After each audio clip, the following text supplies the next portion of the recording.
Bienvenue à votre émission Jeunesse Dorée, un rendez-vous incontournable où innovation et culture, excellence et développement personnel se croisent pour offrir un panorama riche et diversifié de l'actualité et des talents africains. Aujourd'hui, nous vous proposons une exploration passionnante à travers nos différentes rubriques. C'est parti.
Dans un instant, dans votre rubrique à la fille de l'excellence, met à l'honneur Emmanuel Gancet, la voix des jeunes aux Nations Unies pour un avenir durable, un portrait inspirant d'un leader engagé pour le développement de sa communauté. Mais avant, à l'affiche de l'excellence, chers téléspectateurs, dans des lettres et des arts, nous vous invitons à un voyage artistique avec Lire mon délire, plongé dans des réflexions profondes sur la littérature contemporaine.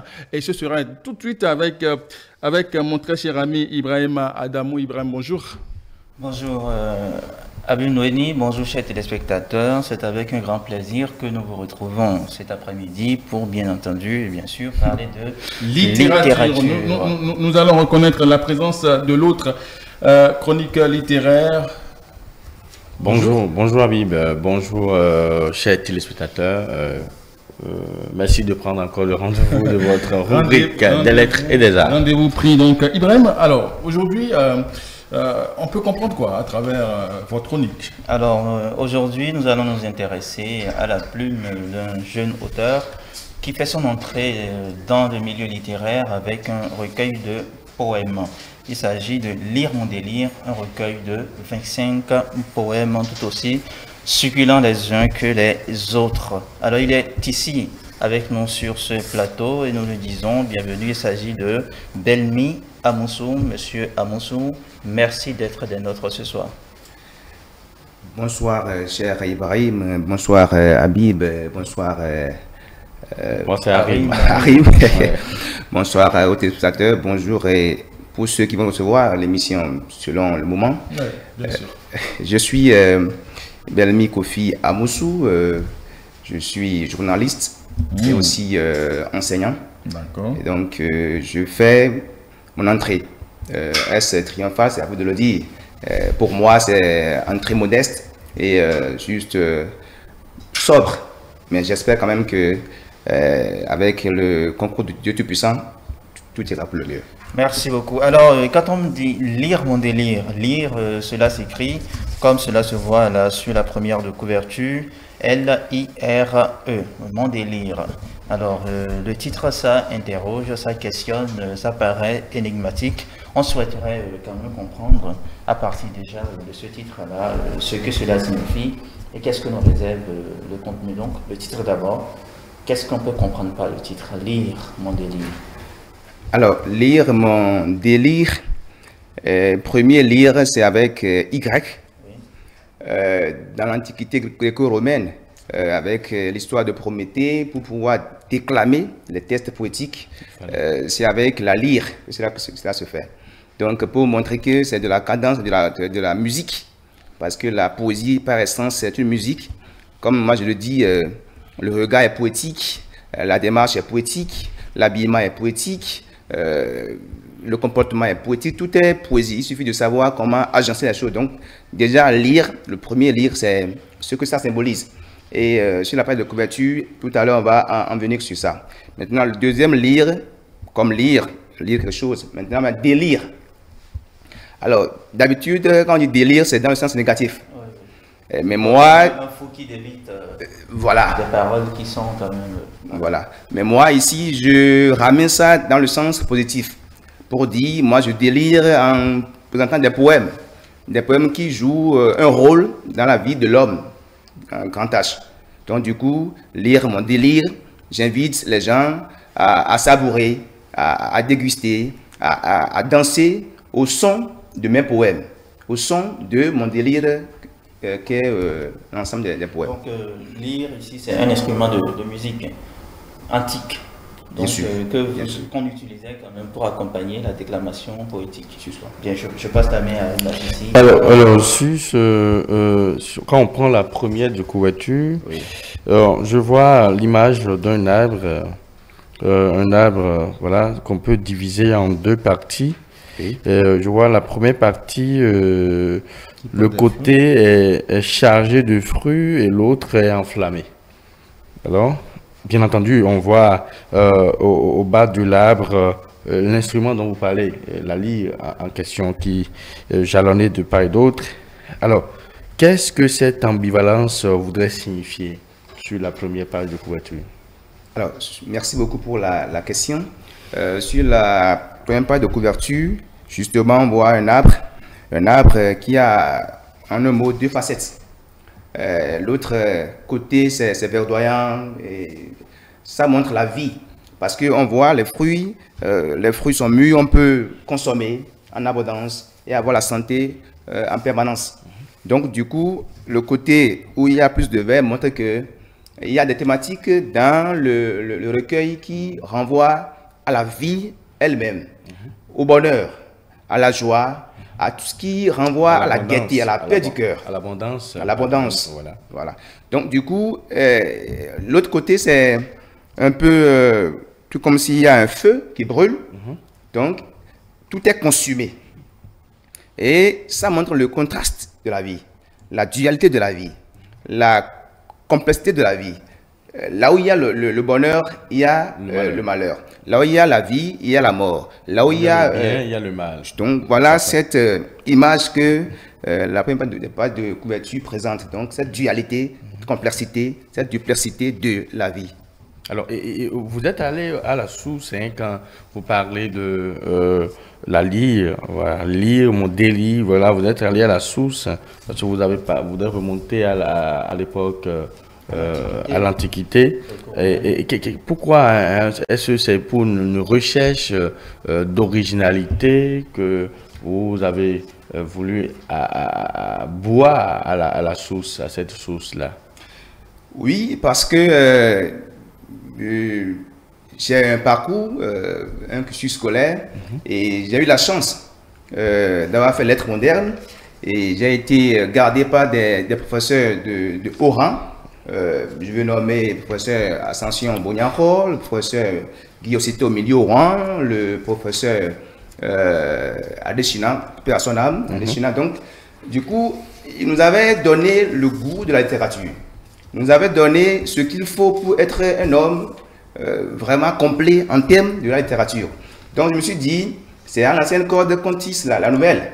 C'est en puisant dans ce qui existe qu'on peut créer de nouveau, comme le dirait Lavoisier, rien ne se crée, tout se transforme. Donc, je veux juste montrer que on peut être de ce siècle, mais puiser du siècle ancien pour pouvoir donner une authenticité à ce qu'on veut faire. Voilà pourquoi j'ai essayé juste de ramener un peu cette ligne-là, parce que beaucoup ont déjà oublié l'écriture là. Déjà, beaucoup se sont dit, mais c'est quelle écriture? C'est un nouveau mot. Non, c'est pas un nouveau mot. C'est d'ailleurs de là qu'est parti même. On parlait entre-temps de littérature lyrique, on parlait de la lyre. C'était la lyre qui avait pour... Alors, ouais. Quand on va s'intéresser maintenant au fond même de votre ouvrage, quand on lit les poèmes qui sont dans votre recueil, 25 poèmes, je les rappelle, il y a quand même un clin d'œil qui est fait à chaque fois, presque dans tous les poèmes, un clin d'œil qui est fait au divin, à Dieu. Et il y a d'ailleurs deux poèmes, Le Souffle et Le Paraclet, qui sont des poèmes exclusivement dédiés quand même à l'être divin, à l'être suprême. Quel est le rapport que vous établissez entre votre écriture à vous et la divinité? Merci beaucoup. Je pense que tout être vivant, qu'on soit un athée, qu'on soit quelqu'un qui ne croit en rien du tout, mécréant. Donc du coup, on sait quand même qu'il y a un esprit qui est en nous. Et on n'est pas l'auteur de cet esprit-là. Donc je me dis, Dieu est la source de tout bien, de toute abondance. Donc il faut lui donner la place qu'il faut. Et en lui reconnaissant sa place, en retour, il met tout à votre disposition sans que vous ne l'ayez demandé. Donc voilà pourquoi, pour moi, Dieu a une place, s'il y a un mot plus fort que le mot important, j'allais dire une place excellente dans ma vie. Voilà pourquoi dans le recueil, j'ai un peu... c'est ma manière de dire à Dieu merci d'avoir créé. Ok, je suis fier de comment il m'a créé. Ma forme, ma taille, ma manière de parler, je suis fier parce que c'est ce qu'il pense le mieux pour moi. Donc du coup, pourquoi ne pas lui rendre cet hommage? Donc voilà pourquoi j'ai... Mais en même temps que vous rendez hommage à Dieu, il y a quand même un passage que je ne retrouve pas là, mais où vous parlez de Saint Satan. Cela me paraît ambigu. Et donc, qu'est-ce que vous avez voulu faire entendre par cela, Saint Satan? Est-ce qu'il a été canonisé, Satan ou... Bon, il n'a pas été canonisé, mais lorsque j'écrivais ce poème, il m'est venu dans le commun des mortels. On a tendance à vouloir dire que à vouloir peindre peut-être Satan en ce qui est noir. Donc ce qui est noir, c'est Satan. Oui. Donc j'ai voulu juste montrer que le noir n'est pas que Satan. Le noir n'est pas que celui qui est dans la sournoiserie. Non. Donc ceux qui croient, c'est-à-dire je respecte la foi de Dieu chacun. Oui. Ceux qui sont animistes, je respecte leur foi. Donc je dis, pour eux, Satan, c'est un saint. Donc, je leur fais un clin d'œil. Donc, je me dis, on est dans un monde où il faut faire en sorte qu'on soit animiste, qu'on soit bouddhiste, qu'on soit céleste, qu'on soit catholique, qu'on soit évangélique, qu'on puisse se mettre ensemble et marcher. C'est de la philosophie ou quoi? Voilà. Satan, c'est un saint? Je ne comprends pas. Voilà, lorsque vous parlez, même lorsque vous entrez dans ces considérations-là, on ne va pas s'en sortir. On va pas s'en sortir. Parce que vous dites que Satan, Saint Satan, Satan n'est pas que obscur, n'est pas que mal. Pour ceux qui croient. Voilà. Okay. Mais est-ce qu'ils croient au Satan ou au diable? C'est pas la même chose, hein. Le diable, le Satan, tout ça là, ça va. On va pas s'en sortir. Ce que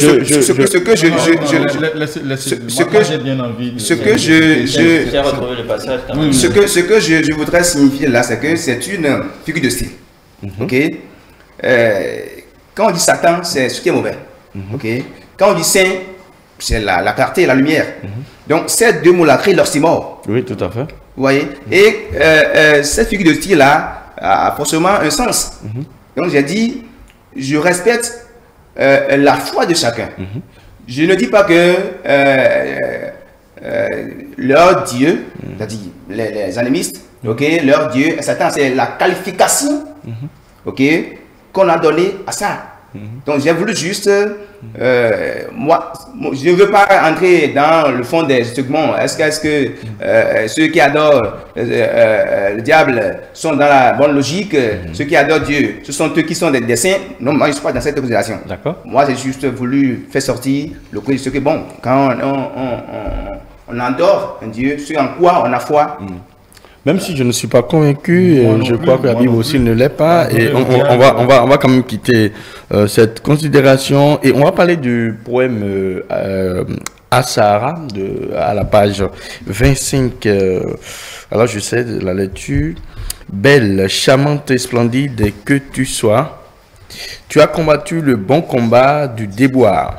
Au cœur d'une interminable lutte qui va de soi, tu as résisté à toute tentative avec foi, au paroxysme d'un cruel duel où le fruit passe de vie à trépas. Alors, c'est un poème qui est adressé à une femme dont le fruit passe de vie à trépas. J'ai lu quand même une certaine connotation qui me permet de demander, de poser cette question-là. Est-ce que la femme-là représente qui pour le poète ou ça n'a rien de particulier ou de personnel? La femme-là, c'est mon épouse. Ah, d'accord. C'est mon épouse. Voilà. Donc, il y a eu certaines situations et ça m'a donné envie de pouvoir ressortir un peu l'effort qu'elle a fourni, le combat qu'elle a mené, mais pourtant le fruit n'est pas resté. Tout à fait. Donc du coup, je me dis, pour moi, c'est une manière pour moi de lui témoigner, ok, bon, votre compassion. Ma compassion. Voilà. Et quand même à travers elle, toutes les femmes qui ont... Justement, à travers elle, c'est du moment où le livre est sur le marché, toute personne qui prend possession du livre s'approprie le contenu et ça devient son quotidien. Merci. Alors, Merci beaucoup. Les enfants, une toute dernière question.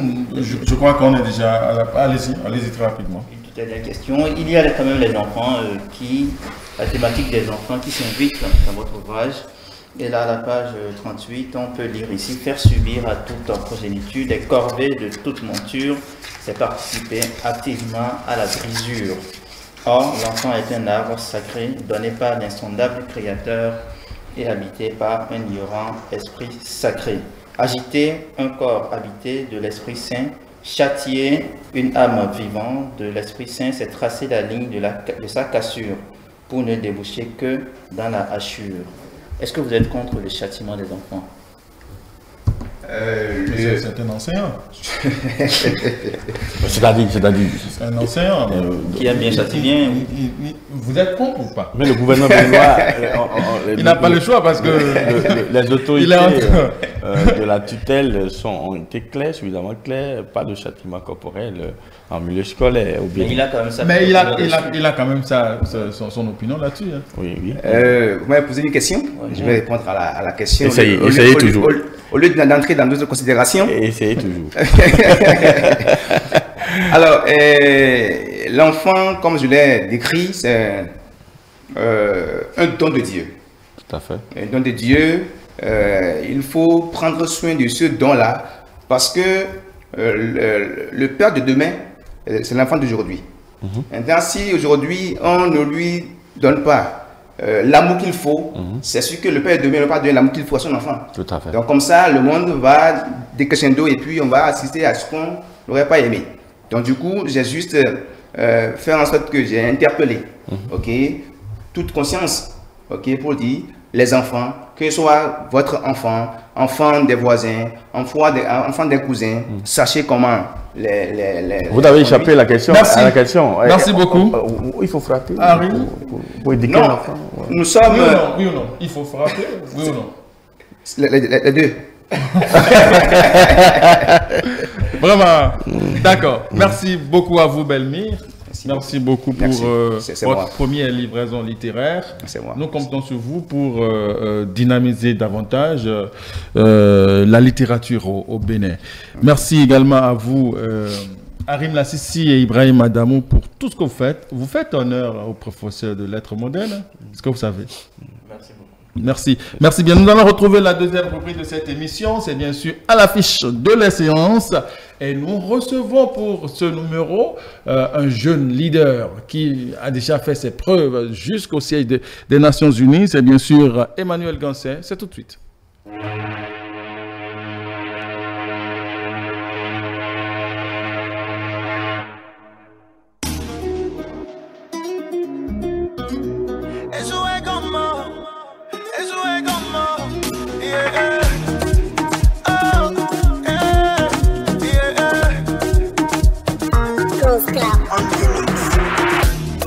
Déterminé comme jamais, on verra ce que ça donne demain. Une fois au fond du trou, ta personne à qui tente la main. Veulent me voir tomber, mais ce n'est pas le plan de Dieu. Avec le temps, j'ai fini par comprendre. N'aie confiance en personne. Parce que quand tu tombes, tu ne verras personne autour de toi. Prends soin de toi avant qu'il ne soit trop tard. Veulent nous voir échouer, ils sont pas Dieu, ils sont pas Dieu. Veulent nous voir échouer, ils sont pas Dieu, ils sont pas Dieu. Nous on tombe pas, nous on tombe pas, nous on tombe pas, on tombe pas, on tombe pas.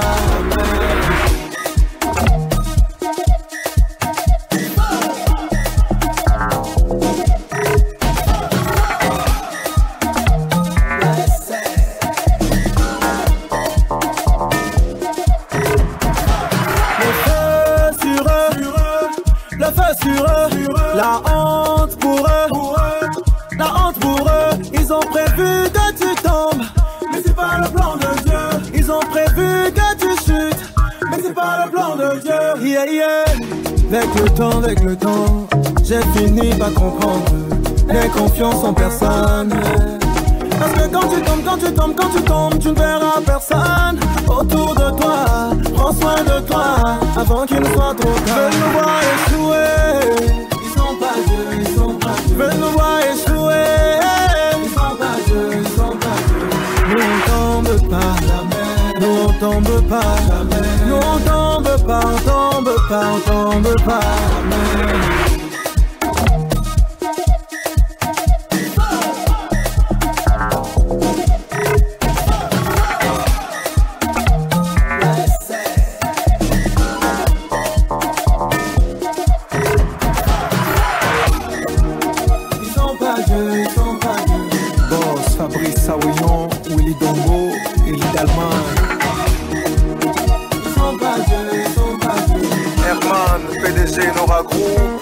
Sam le parrain.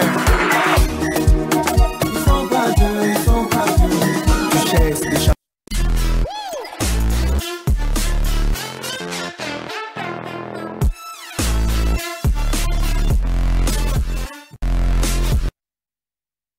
Chers téléspectateurs, imaginez un monde où les fake news sont des monstres à trois têtes, où les réseaux sociaux sont des jungles impénétrables, où les jeunes leaders des ODD sont des chevaliers en armure scintillante.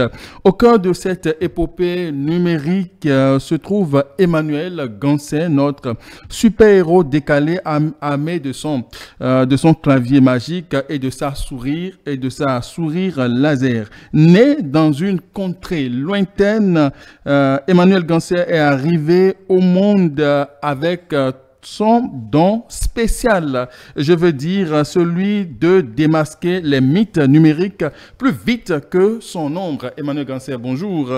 Bonjour Habib. J'espère que vous allez bien. Très bien, bien, merci. Alors, vous allez me dire si vous reconnaissez ces informations. On est d'accord? De 2019 à 2023, vous, Emmanuel Gansset, vous avez formé des jeunes sur l'art de la création de contenu pour les droits des femmes. Vrai ou faux? Ouais.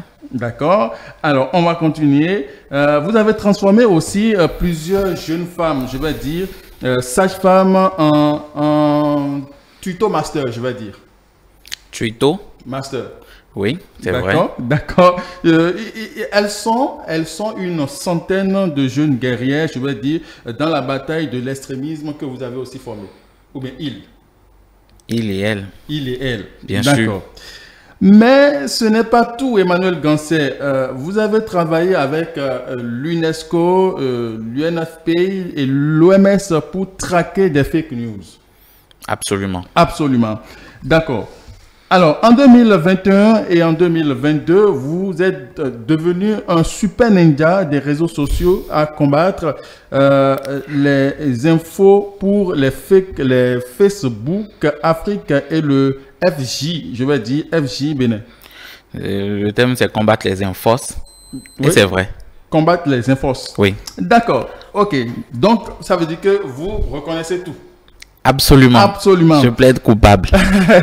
Alors, vous êtes devenu un super-héros, j'avais dire, et vous êtes devenu vous avez créé l'Institut Tonafa. Bien sûr. L'Institut Tonafa, vous êtes allé à New York, au Genève, partout dans le monde, vous êtes devenu un jeune leader pour les ODD. Bien sûr. Alors, Emmanuel Ganset, si vous devez choisir entre être un super-héros du numérique ou de l'information, lequel choisirais-tu? Entre être un super-héros du numérique, ou de l'information, je préférerais être un super-héros du numérique. Pour quelle cause?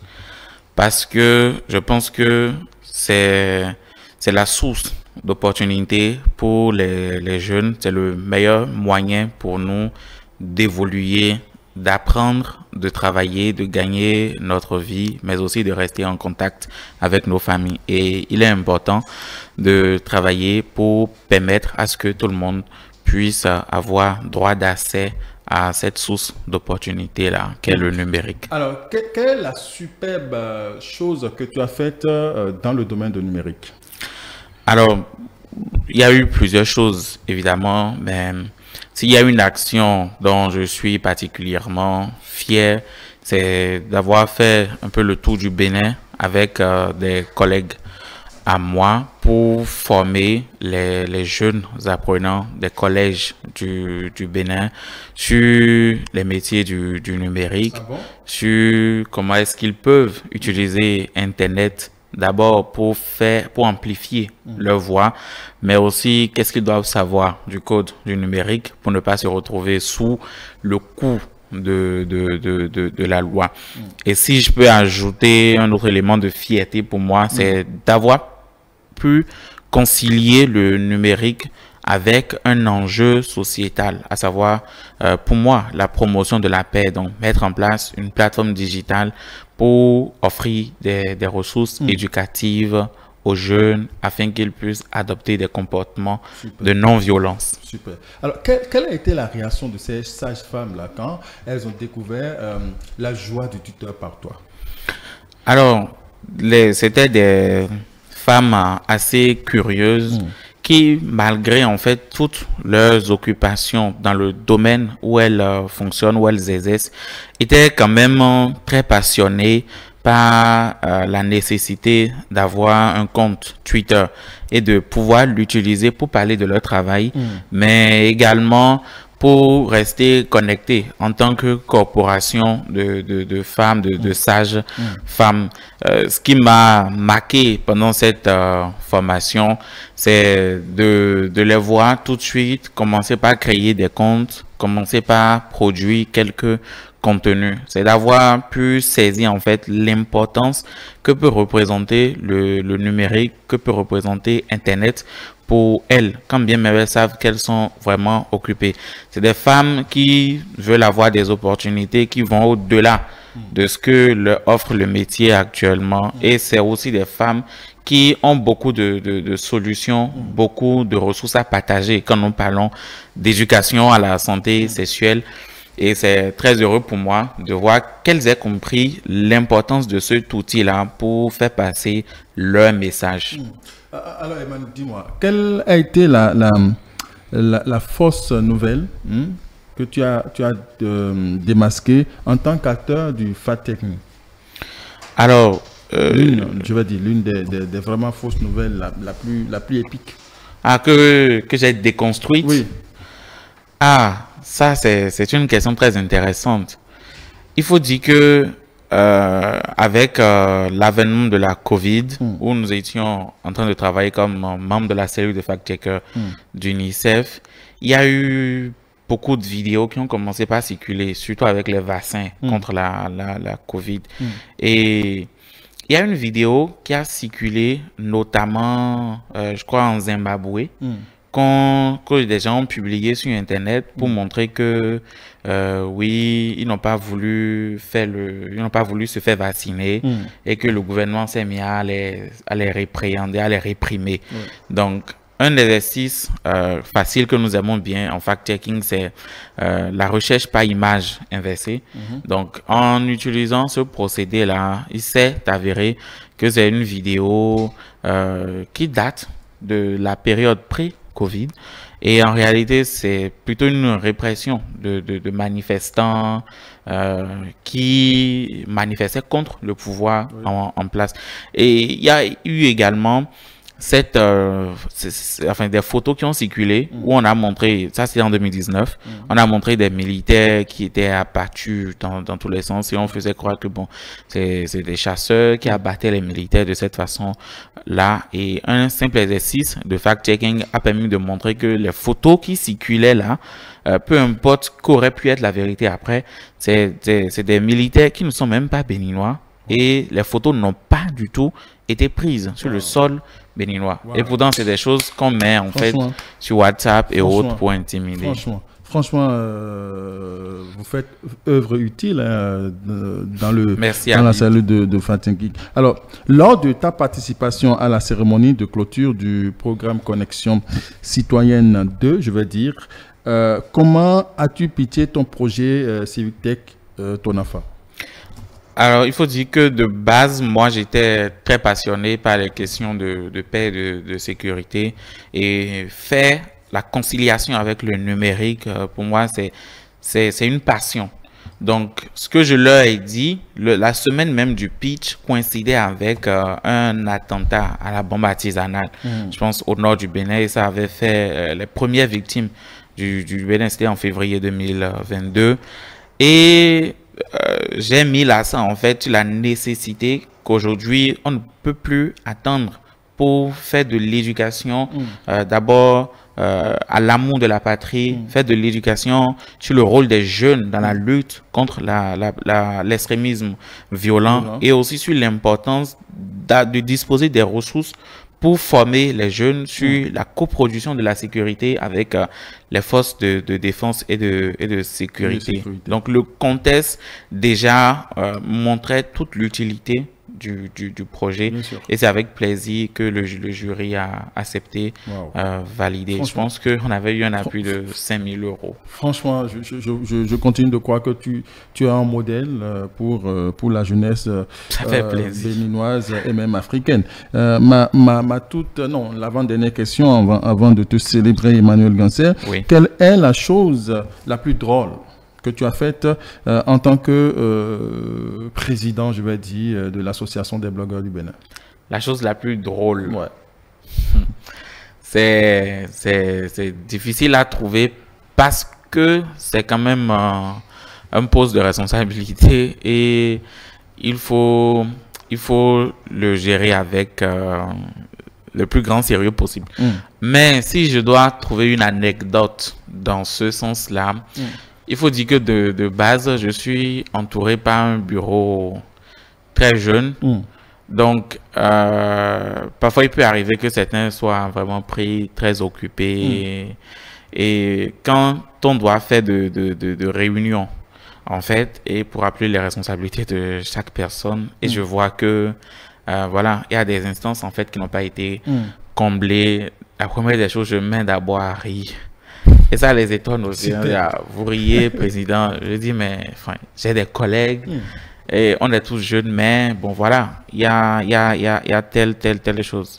Mais je ris d'abord, quand même, avant de situer chaque personne, de confronter chaque personne à ses responsabilités et de l'amener à répondre de son poste. Alors, Emmanuel, vous allez nous dire avec précision ce que vous êtes aujourd'hui dans l'Arsenal des Nations Unies et quelle est votre mission?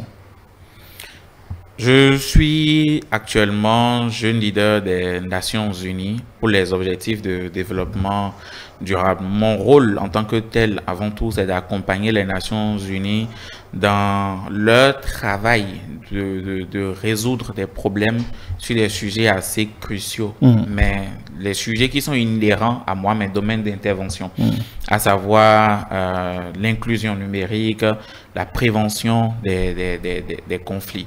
Donc, en tant que tel, aux Nations Unies, je suis appelé à porter la voix des jeunes. Il faut dire que je suis le seul issu de l'Afrique francophone. Ouais.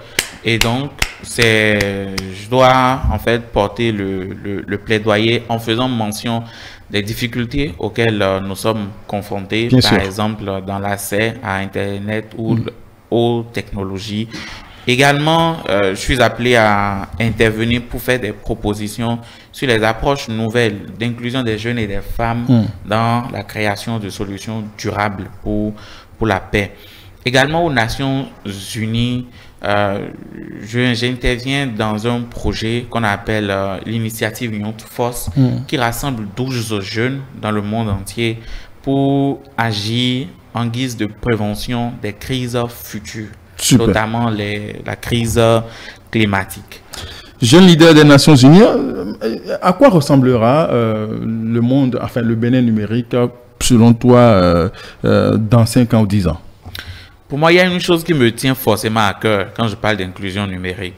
C'est-à-dire, c'est d'avoir des jeunes qui savent utiliser des smartphones à bon escient, qui savent utiliser Internet pour avoir des opportunités. Mais c'est d'avoir aussi un pays où les talents, ou les influenceurs, comme on les appelle, les créateurs de contenu, ne sont pas obligés de s'expatrier avant de voir leur travail être rémunéré. Alors, Emmanuel Gansé, nous, ici à Jeunesse Dorée, nous avons voulu t'honorer pour tout ce que tu es, je vais dire, pour le Bénin et l'Afrique, et pour tout ce que tu représentes aujourd'hui partout dans le monde entier.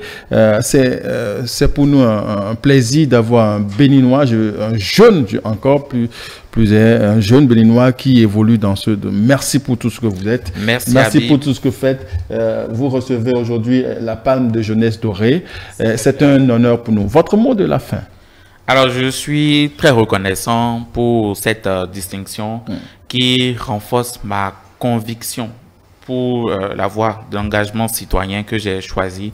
Et c'est avec plaisir que je continuerai à porter la voix des jeunes partout où besoin se fera sur nos préoccupations et sur nos priorités. Merci beaucoup à vous, Emmanuel Gansé. Bon retour à vous. Merci et plein succès dans vos entreprises, dans tout ce que vous faites. Merci bien. Nous allons retrouver la troisième rubrique de cette émission. C'est bien sûr Junior d'Afrique.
And me, oh,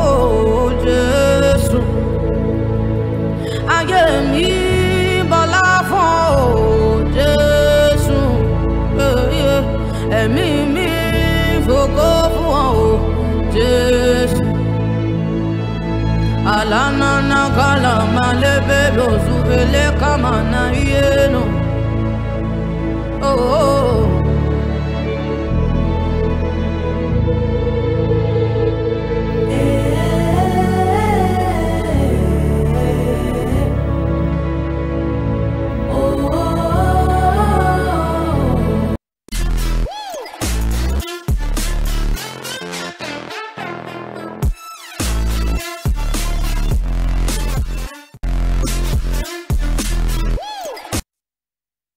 Dans Junior d'Afrique, nous commencerons par un bulletin des informations éducatives pour rester informés des dernières nouvelles du monde éducatif.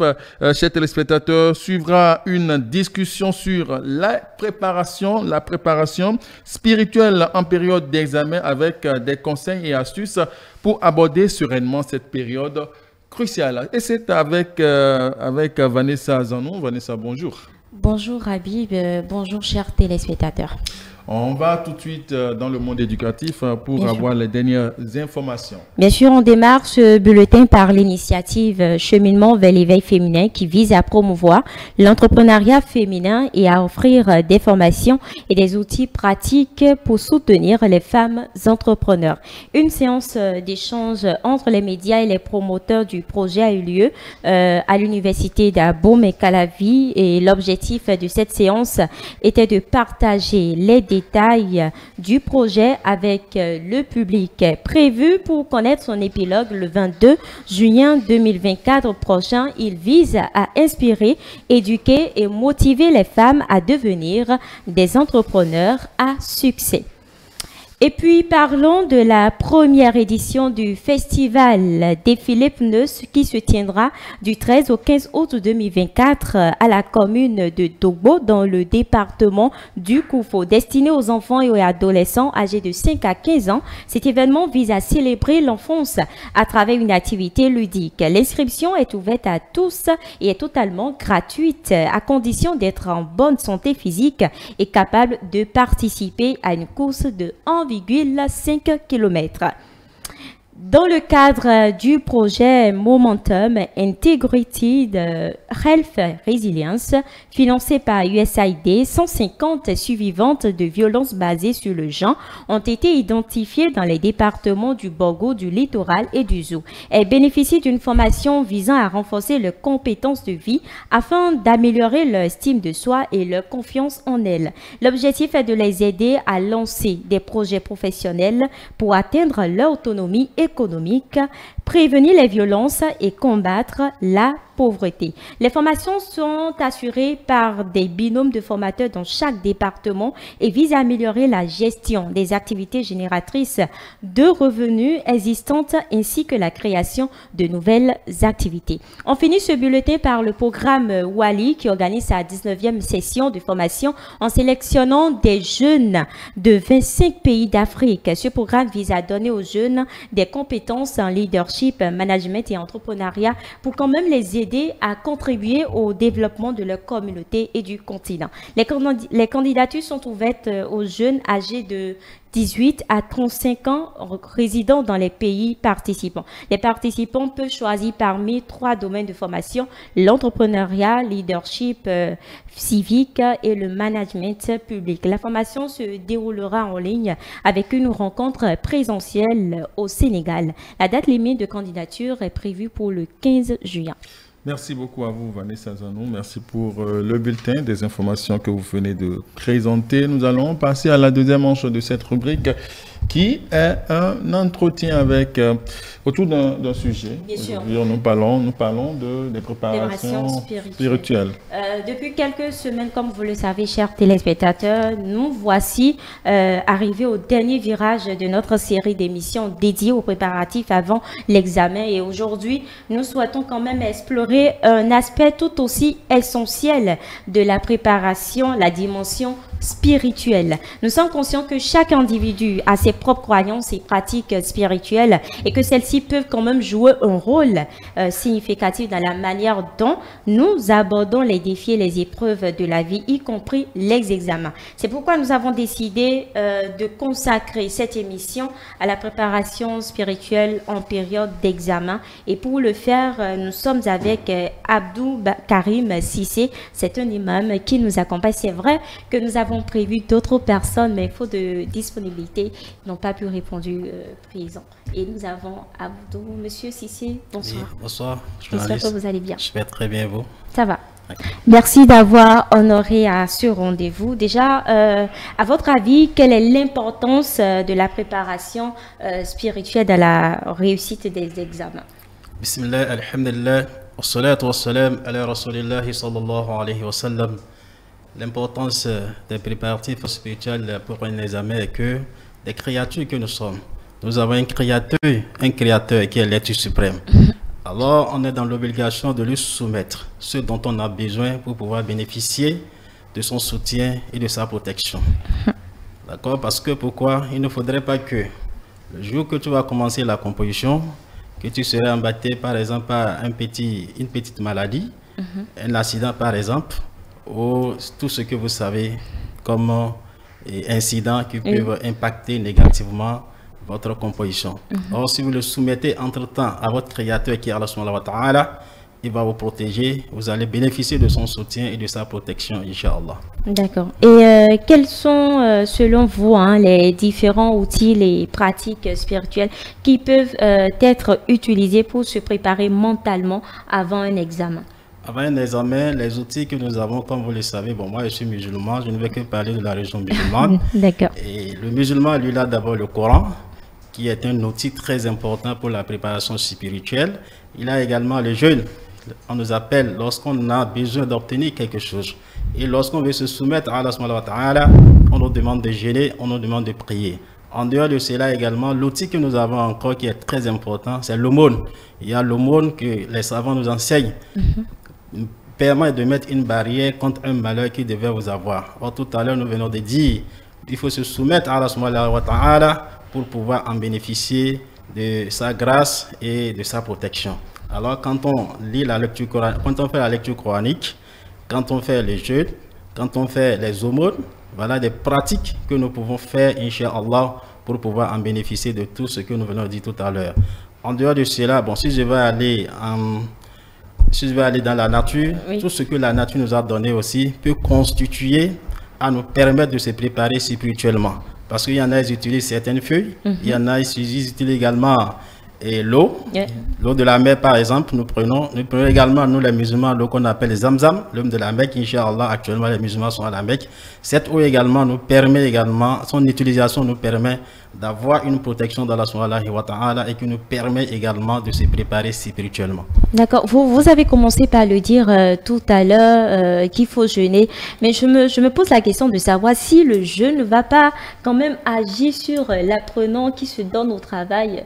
Effectivement. S'il ne sera pas faible.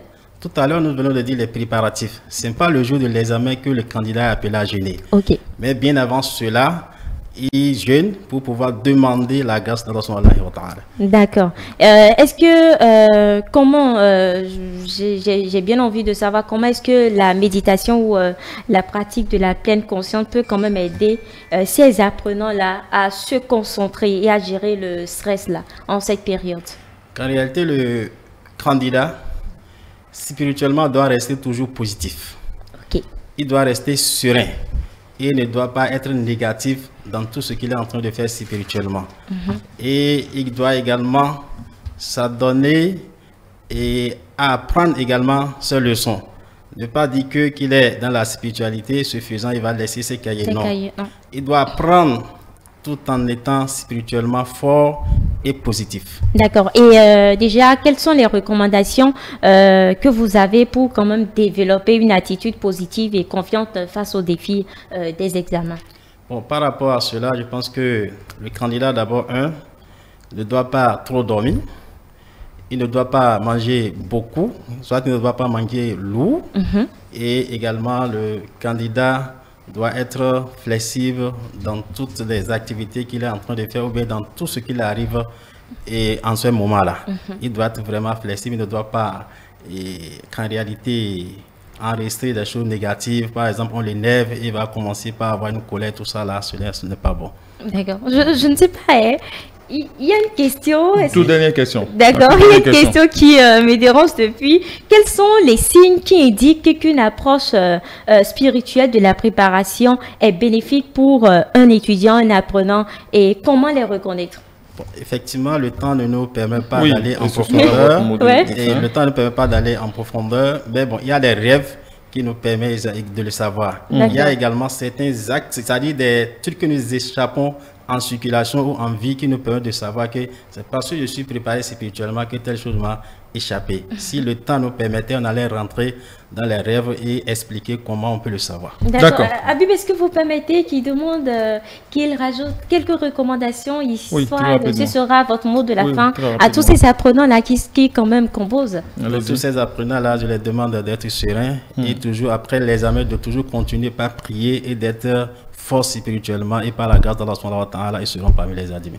Amen. Amen. Merci beaucoup. Et puis, je pense que ce sera tout. Vous avez fini votre série de... C'est bon. C'est bon, je pense que c'est la fin de la série d'émissions. Les téléspectateurs, les candidats, vraiment, seront fiers de vous pour tout ce que vous faites pour eux. Merci beaucoup à vous, c'est moi. Nous allons retrouver la dernière rubrique, toute dernière rubrique de cette émission, c'est bien sûr Kiff numérique. Déjà, nous vous présentons nos excuses pour Innovar, qui n'était pas au rendez-vous pour ce numéro de Jeunesse de Ré, mais voilà, vous aurez très bientôt votre rubrique Innovar. Retour sur Kiff numérique, c'est dans quelques instants.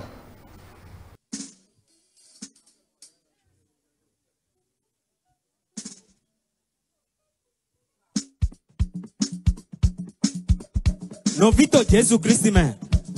Àwọn báwo mi tán díẹ̀. Duna Jésus.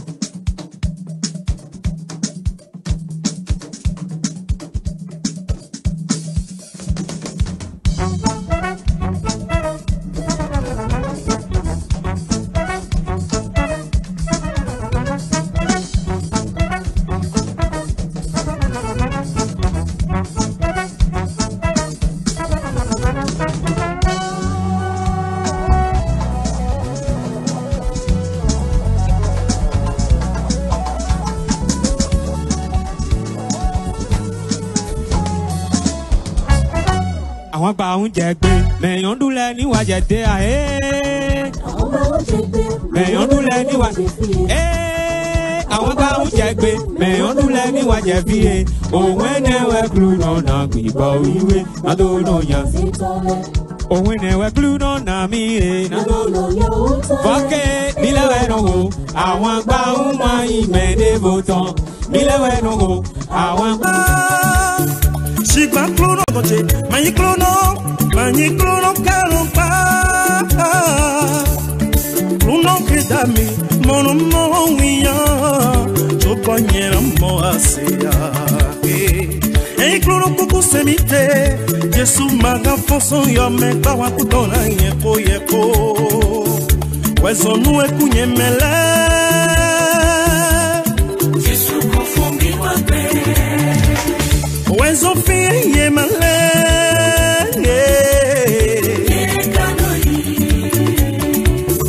azo jau dako le. Wejesu na wanoni, nu vivi beton le. Wejesu na nami, arupo tonato.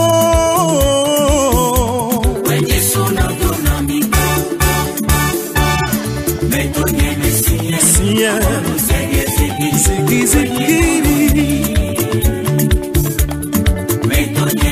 Metoye mesie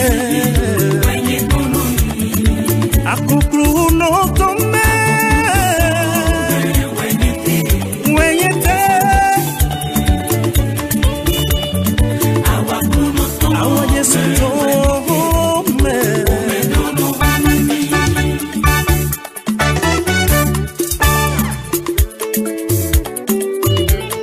Sagade, sagade, sagade, sagade.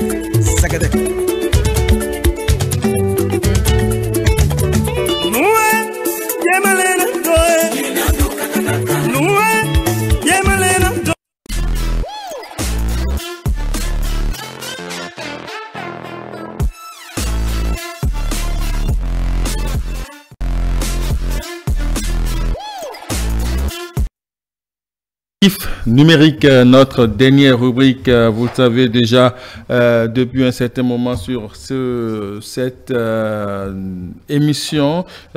Pour ce numéro, nous poursuivons notre exploration des stratégies de Mac avec la seconde partie de notre sujet sur l'utilisation des archétypes de Mac, n'est-ce pas? Exactement. Voilà. Sonia? Oui. Archétype de Mac, nous poursuivons. Oui, nous poursuivons. Vous êtes prête?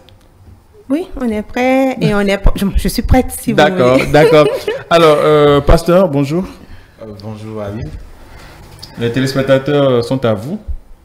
Et ça me fait toujours un grand plaisir d'être ici et de parler de numérique. D'accord. Voilà. Alors, nous allons poursuivre avec ce que nous avons commencé la dernière fois sur les archétypes de Mac. Alors, pour les téléspectateurs qui nous rejoignent et qui n'avaient peut-être pas suivi la première partie, j'aimerais quand même revenir sur certains éléments. Alors, on avait défini avec notre expert Eden Molo, qui est encore avec nous aujourd'hui, on avait défini l'archétype comme un modèle de personne. Et il avait donné l'exemple d'une salle de classe. Dans une salle de classe, on a des élèves. Il y a l'un qui est peut-être turbulent, il y a l'autre qui va souvent réclamer au professeur ou au maître est-ce qu'il a donné des exercices. Il y a l'autre qui sera un peu calme, il y a l'intelligent, etc. Donc, il est parti de cet exemple pour donner un peu la définition d'un archétype de Mac. Alors, on en a identifié 12 la dernière fois. Alors, avec la complexité de la technique, si on peut faire passer une petite vidéo qui récapitule un peu ces 12 archétypes, et puis après on revient encore dans le studio pour poursuivre sur le sujet.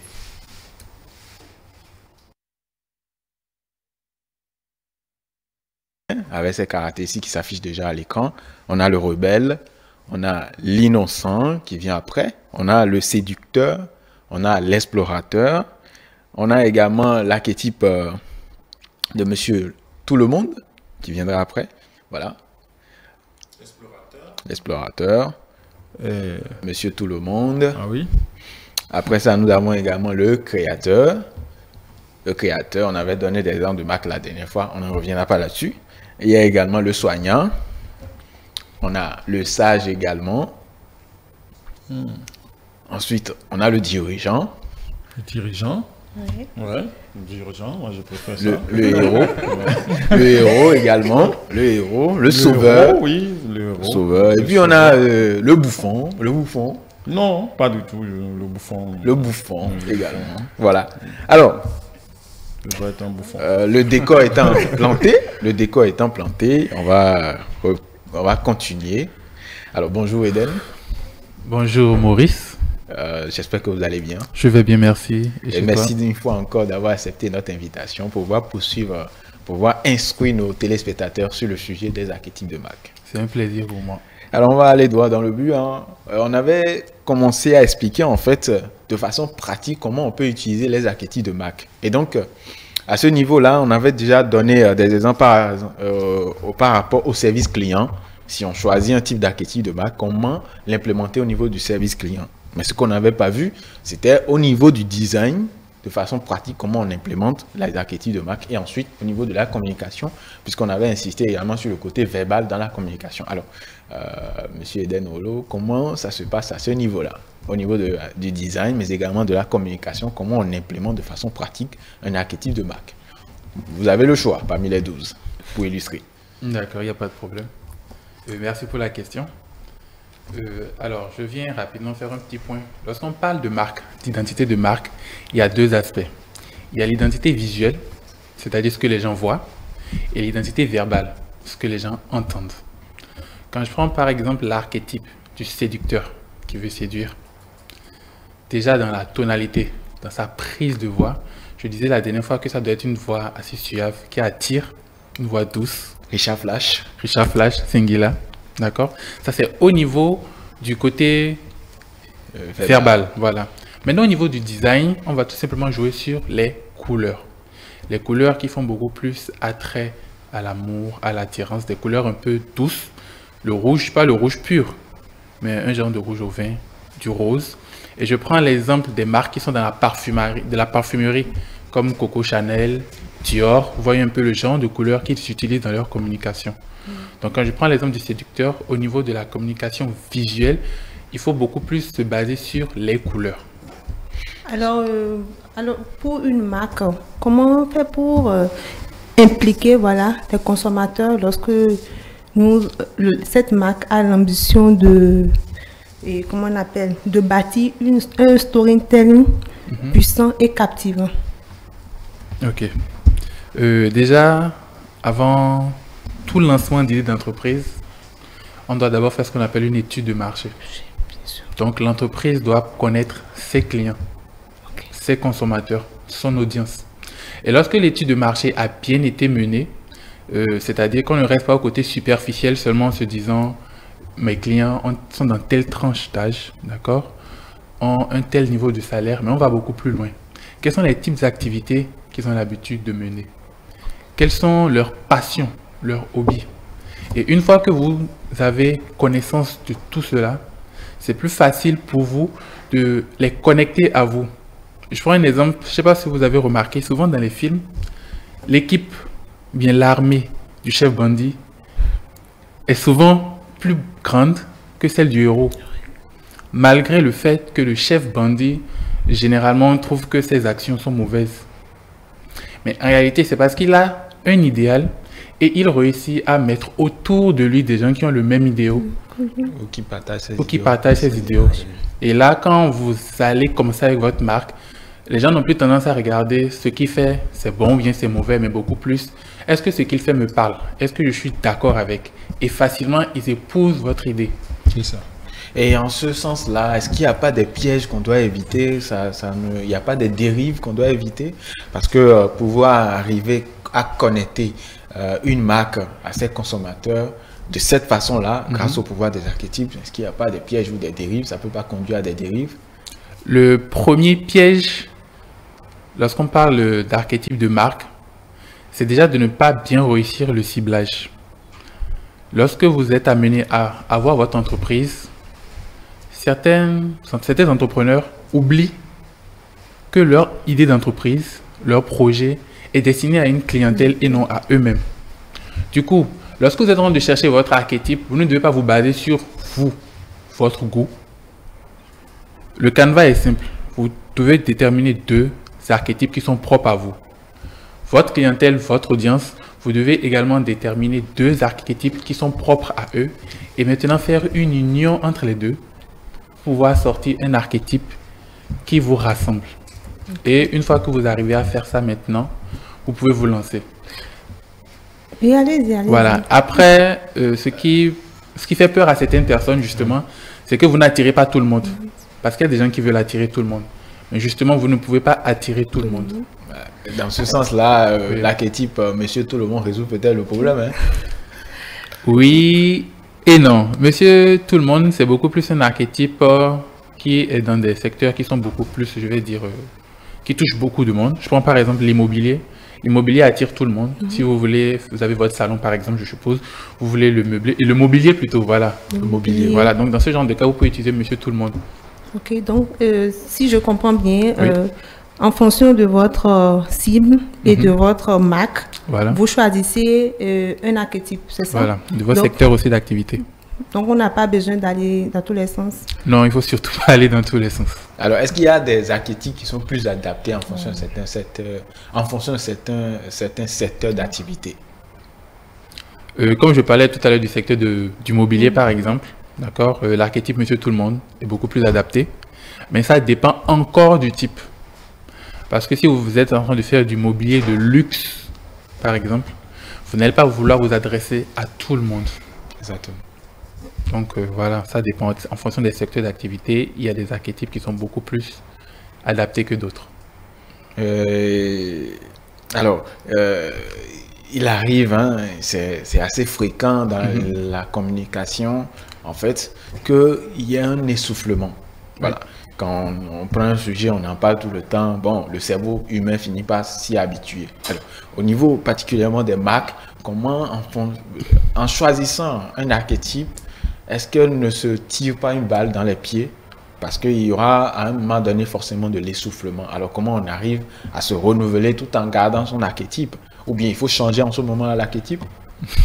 Non, il ne faut pas changer. Déjà, il faudrait avoir un archétype fort et un archétype faible. D'accord? Expliquez-nous. Ça veut dire quoi? Je prends par exemple, je rentre dans le cadre des personnes humaines pour que ce soit beaucoup plus palpable. Il y a souvent certaines personnes, on dit que à telle personne, tout le temps, elle ne fait que miner, elle ne rit jamais. Mais il y a des fois quand même où cette personne rit. Oui. Il y a des fois où cette personne peut même faire des blagues drôles et animer la galerie. D'accord? Donc c'est pareil pour une marque. Si vous choisissez d'être du style créateur, vous êtes dans l'innovation et tout, vous pouvez par moment introduire un peu d'humour dans votre communication afin de garder votre cible en haleine. Maintenant, une autre manière aussi de se renouveler, c'est de pouvoir travailler ou d'avoir d'autres partenaires de marque. Ce qui fait que lorsque vous devez communiquer avec une autre entreprise, vous avez tendance à épouser son archétype pour faire passer le message. Et ça permet à votre cible justement de ne pas tout le temps être focus sur la même chose. Mais n'oubliez pas, moi je dis toujours que c'est toujours mieux d'avoir une seule ligne directive. Parce que lorsque vous connaissez quelqu'un, vous savez que telle personne a tout le temps ce même comportement, il vous est beaucoup plus facile de vous identifier à lui et d'avoir plus confiance à quelqu'un de cette manière. Mais si c'est quelqu'un qui aujourd'hui rit, demain s'énerve, après demain ment, il y aura un problème. Donc c'est pareil avec les marques. Okay. Alors, votre conseil numéro 1 pour mieux construire une marque forte via les archétypes de marque? Le conseil numéro 1, c'est de bâtir en fonction de la personnalité de votre cible et non en fonction de vous, chef d'entreprise.